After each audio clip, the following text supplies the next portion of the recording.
எல்லாருக்கும் வணக்கம். நம்ம இன்னைக்கு எந்த படத்தினுடைய ரிவ்யூ பார்க்க போறோம்னா, "திருஷ்யம் 3" படத்தினுடைய ரிவ்யூ தான் பார்க்க போறோம்.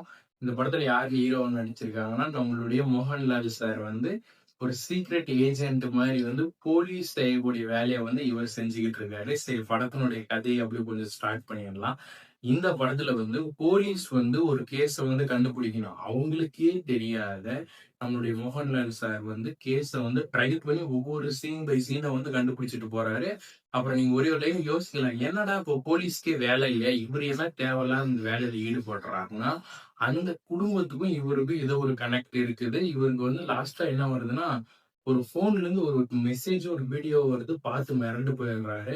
இதுல என்ன ஹைலைட்னா, மலையாளத்திலிருந்து தமிழ்ல டப்பிங் ஆகி வந்த இந்த படத்துல, மீனா மேம்னுடைய கம்பேக்கா தான் இருக்குது. இந்த படத்துல மீனா மேம் நடிச்சிருக்காங்க.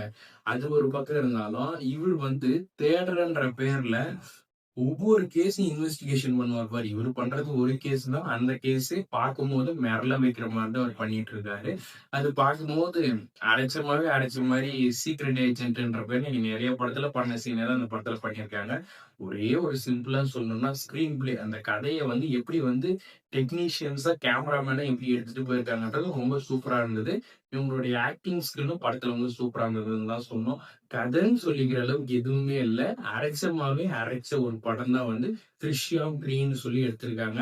அந்த அளவுக்கு ஓவர் எதிர்பார்ப்பு, எக்ஸ்பெக்டேஷன் அதெல்லாம் எதுவுமே இல்ல.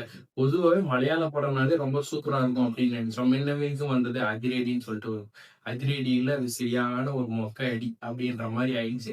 இப்ப வந்து "திருஷ்யா 3" சொல்லி குடுத்துருக்காங்க. இதுவும் வந்து அந்த அளவுக்கு எந்த ஒரு நம்மள வந்து உணர்ச்சிய தூண்டுறதோ, தாக்குறதோ எதுவுமே இல்ல. சாதாரண ஒரு ஃபிலிமா தான் இருக்குது. அந்த ஸ்க்ரீன் பிளே படத்துல நல்லா இருக்குது. அதுக்காக வேணா இந்த படத்த பார்க்கலாம். எதிர்பார்த்து யாரும் ஏமாற வேணாம். இந்த படம் சரியில்ல. சரிங்களா? வேற